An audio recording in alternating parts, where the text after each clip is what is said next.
Cette vidéo est sponsorisée par Incogni. Que se passe-t-il vraiment sous les moteurs des atterrisseurs lunaires au moment de toucher le sol? A-t-on découvert un océan sous la surface de la planète Mars? La science quantique peut-elle nous aider à trouver des extraterrestres? Voici quelques-unes des actus qu'on verra dans cette vidéo.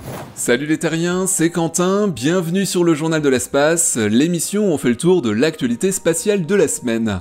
Avant de vous emmener pas si loin là-haut au-dessus de nos têtes, je voulais vous présenter le sponsor de cette vidéo qu'on peut remercier pour son soutien régulier au JDE, c'est Incogni. Alors Incogni, vous devez déjà en avoir entendu parler si vous suivez la chaîne, c'est un outil qui aide les utilisateurs à supprimer leurs données auprès des courtiers en information. Tous les jours, vos informations personnelles sont vendues en ligne. En fait, chaque mois, vous transmettez vos données dans plein de situations différentes, et à partir de ce moment-là, vos informations peuvent être tout simplement revendues. Vous recevez sans doute comme moi chaque jour plusieurs appels indésirables pour vous proposer des primes bidons ou des services dont vous n'avez absolument pas besoin. Et bien ça, c'est parce que quelqu'un a revendu vos informations personnelles à ces entreprises. Bon, il faut savoir qu'il existe plusieurs centaines de courtiers en données différents qui accumulent vos informations. La bonne nouvelle, c'est que vous pouvez demander à ces courtiers de supprimer toutes les données qu'ils ont à propos de vous pour protéger votre vie privée. Mais la mauvaise, c'est que si vous souhaitiez le faire vous-même une entreprise à la fois, ça vous prendrait tout simplement un temps fou. Incogni, c'est donc un service qui se charge à votre place de demander aux sociétés de courtage de données de supprimer vos informations personnelles, et tout ça de manière complètement automatisée. Tout ce que vous avez à faire, c'est créer un compte sur Incogni, leur préciser quelles informations vous voulez voir supprimées, et vous pourrez ensuite retourner tranquillement à vos activités pendant qu'Incogni se charge du reste. Pour profiter de ce service, utilisez le code ESPACE en cliquant sur le lien dans la description, et bénéficiez d'une remise de 60% sur un plan annuel Incogni. Vous savez maintenant ce qu'il vous reste à faire pour retrouver votre tranquillité. Allez les terriens, on passe à l'actu, je vous emmène maintenant direction les étoiles.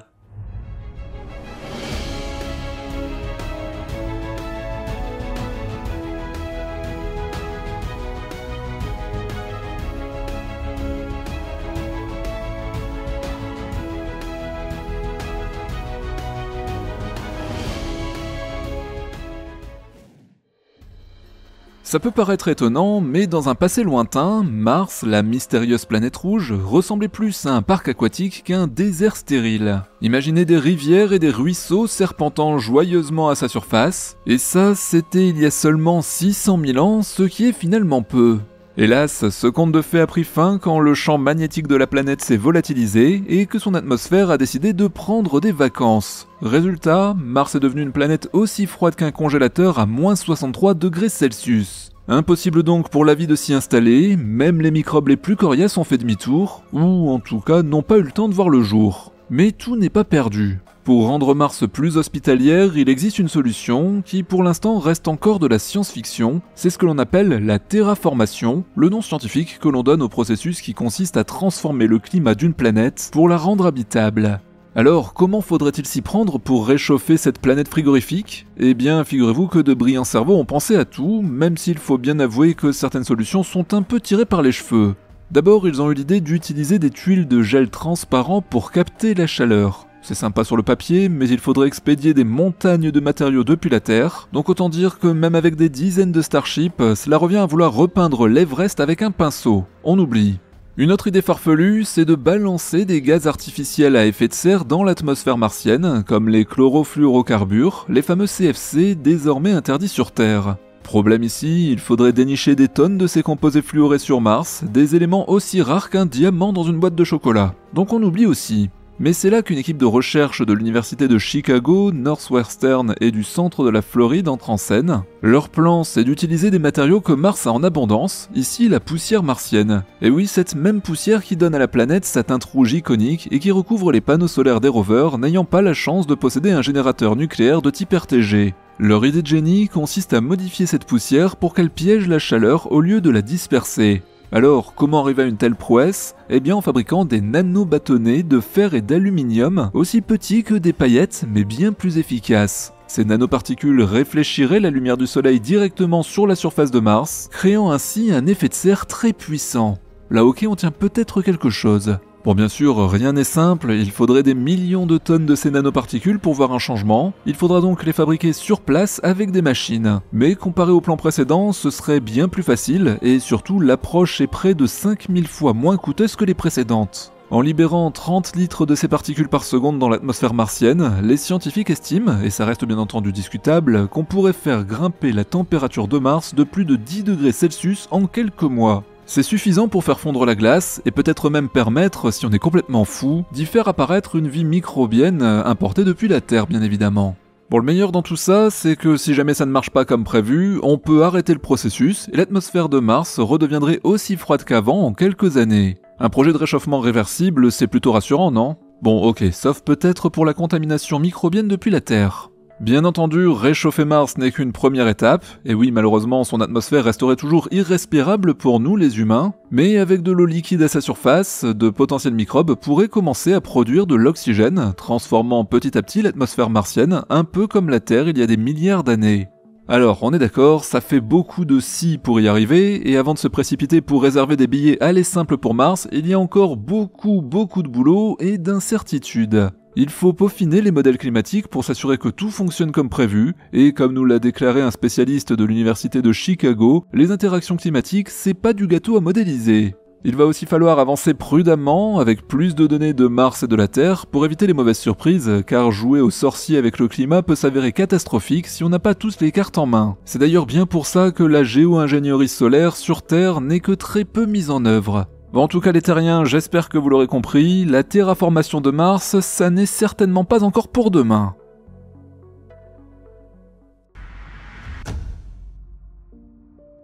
En tant que détective galactique, votre boulot est de découvrir les secrets bien cachés de la planète Mars, une mission bien compliquée pour le commun des mortels, n'est-ce pas? Eh bien, tel Sherlock Holmes, c'est ce qu'ont fait des géophysiciens avec comme indice des tremblements de terre martiens.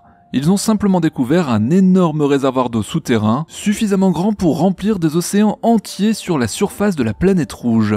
Grâce aux données de l'atterrisseur InSight de la NASA, les chercheurs ont estimé que cette quantité d'eau pourrait couvrir Mars sur une profondeur de 1 à 2 km. Pas mal, hein?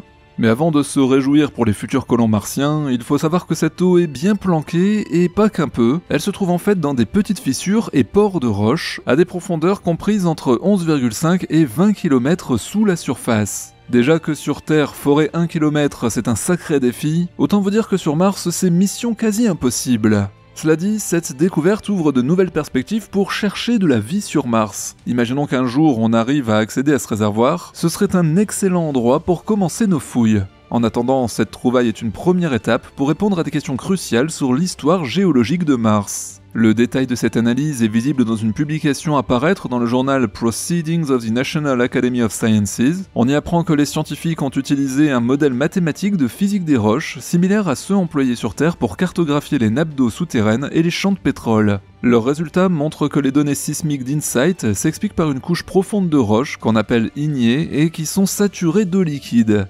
Les roches ignées, c'est ce qui se forme à partir du magma refroidi, comme le granit des montagnes.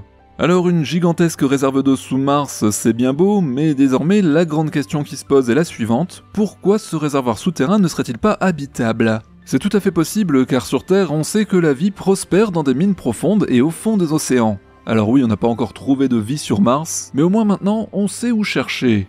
Alors voilà, les secrets de Mars se dévoilent peu à peu, et qui sait, peut-être qu'un jour on découvrira des petites bactéries martiennes nageant joyeusement dans ces réservoirs souterrains.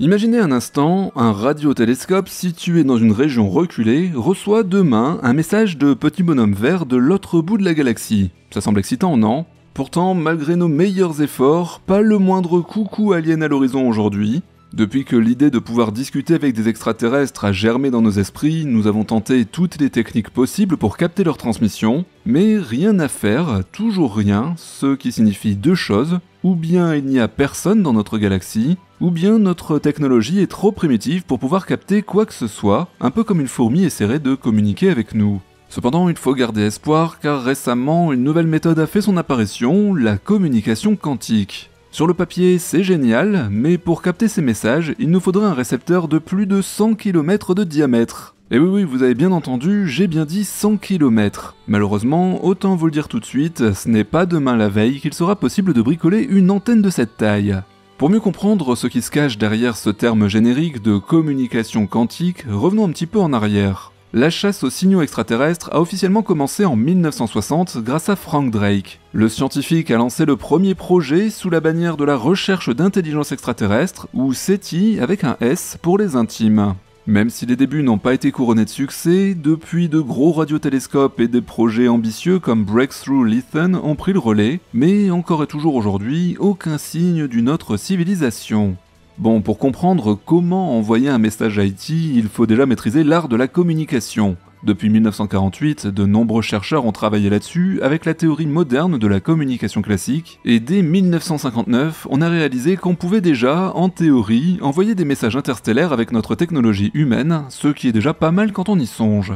Depuis, les théories de la communication et de la physique ont bien évolué, et c'est ainsi que la théorie de l'information quantique est née. Au cœur de cette théorie, il y a le qubit, une petite merveille qui peut être dans plusieurs états en même temps grâce à ce que l'on appelle la superposition quantique. Dans le monde classique, un bit informatique c'est soit 0, soit 1, mais dans le monde quantique, c'est un peu tout à la fois, ce qui est un petit peu perturbant pour les non-spécialistes que nous sommes. Un autre tour de magie quantique, c'est ce que l'on appelle l'intrication. Deux particules peuvent être liées comme des jumeaux télépathes. Peu importe la distance, ce qui arrive à l'une arrive aussi à l'autre instantanément. C'est grâce à ces deux principes que les calculs quantiques peuvent être hyper rapides et super sécurisés. Latham Boyle de l'université d'Édimbourg pense même qu'on pourrait envoyer des messages quantiques d'une étoile à l'autre et que des particules, appelées des qubits photoniques, pourraient transmettre des infos à travers les galaxies. Bon, malheureusement pour le moment, tout comme l'ordinateur quantique, ce nouveau moyen de communication n'est pas encore au point, et bien sûr ces fameux récepteurs géants de 100 km de diamètre dont je vous parlais ne sont encore que des projets. En bref, l'humanité est encore loin d'avoir atteint ce niveau de maturité technologique. Il va donc nous falloir attendre encore un petit peu avant de pouvoir dire bonjour à nos voisins extraterrestres, en espérant qu'ils soient bien évidemment ouverts et intéressés à la discussion. D'ici là, on continue de chercher et d'espérer, et qui sait, peut-être qu'un jour on captera enfin un salut léthérien depuis l'espace lointain. Oh, ce serait quand même vachement cool ça.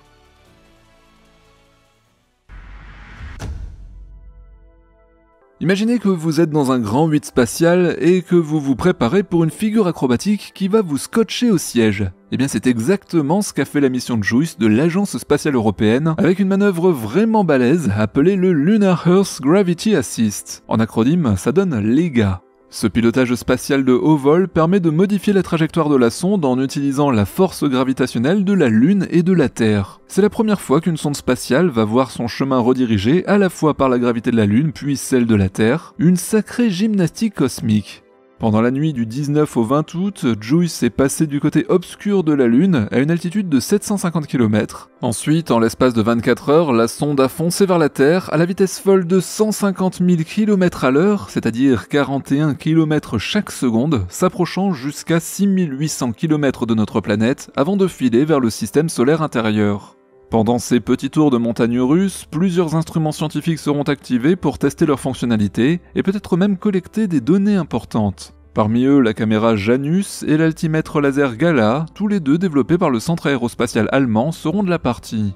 Cette manœuvre n'est pas juste un coup de théâtre spatial, elle est surtout conçue pour économiser du carburant pour le long voyage de JUICE vers Jupiter. Cette technique est essentielle pour les missions spatiales de longue distance, permettant aux sondes d'atteindre leur destination non pas forcément plus rapidement, mais en tout cas bien plus efficacement. Son parcours inclut 3 autres passages rapprochés, un de Vénus et 2 de la Terre, avant d'arriver à destination Jupiter et ses satellites glacés en 2031. JUICE passera ensuite quelques années à explorer Europa, Ganymède et Callisto jusqu'en 2035. Le LEGA, c'est une opération à haut risque dirigée depuis le Centre européen des opérations spatiales de l'ESA à Darmstadt en Allemagne. La trajectoire précise de la sonde a été surveillée en continu du 17 au 22 août 2024. L'ESA reconnaît les risques, surtout lorsque JUICE est devenu injoignable pendant environ une demi-heure dans l'ombre de la Lune le 20 août, juste avant de la frôler. Un gros moment de solitude pour les ingénieurs, le suspense devait être à son comble. Comme je vous le disais, cette double approche est une aubaine pour les instruments embarqués de JUICE. Ils ont été initialement développés pour explorer les lunes de Jupiter. Pendant l'approche lunaire, la caméra Janus a capturé des images de la surface de la Lune avec une résolution aussi fine que 13 mètres par pixel. Et de son côté, l'altimètre laser Gala a mesuré la topographie lunaire, ce qui a permis de calibrer l'instrument avant sa mission principale autour de Ganymède. Ces observations sont cruciales pour s'assurer que les instruments fonctionnent parfaitement après 16 mois déjà dans l'espace. Alors les terriens, accrochez-vous bien parce que cette grande mission interplanétaire nous réserve une sacrée virée cosmique avant d'atteindre les mystères glacés de Jupiter. Vivement 2031, même si d'ici là on aura encore plein d'autres choses à vous présenter sur le journal de l'espace.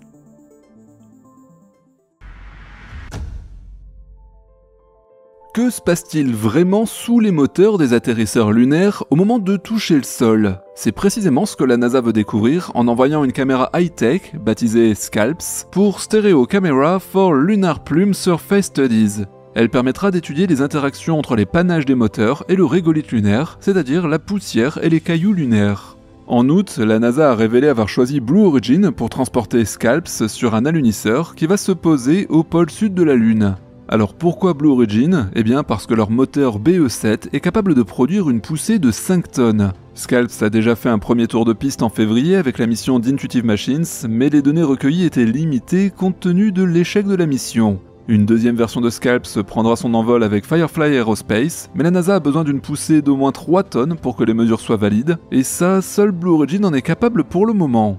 En parlant de Blue Origin, il faut savoir que la discrète société de Jeff Bezos prévoit de lancer cette mission fin 2025 avec sa toute nouvelle fusée New Glenn qui aura à son bord l'alunisseur Blue Moon. Après quelques tours de manège autour de la Terre et de la Lune pour vérifier que tout fonctionne bien, Blue Moon tentera de se poser en douceur sur notre satellite naturel. Mais attendez, ce n'est pas tout, Blue Moon n'est pas juste un atterrisseur, c'est une véritable star mesurant plus de 8 mètres de haut et 3 mètres de large, avec un poids maximal de 21 tonnes. Il peut transporter jusqu'à 3 tonnes de matériel sur la surface lunaire, une première étape cruciale pour les futures missions habitées de Blue Origin. En résumé, Blue Origin et la NASA sont en train de poser les bases pour une exploration lunaire approfondie, et ce avec style et puissance. La caméra SCALPS va jouer un rôle clé en nous montrant ce qui se passe sous les moteurs de fusée, tout en ouvrant la voie à des missions encore plus ambitieuses, comme envoyer des astronautes sur la Lune. Préparez-vous donc à une nouvelle ère d'exploration spatiale, où chaque grain de poussière lunaire sera scruté de près.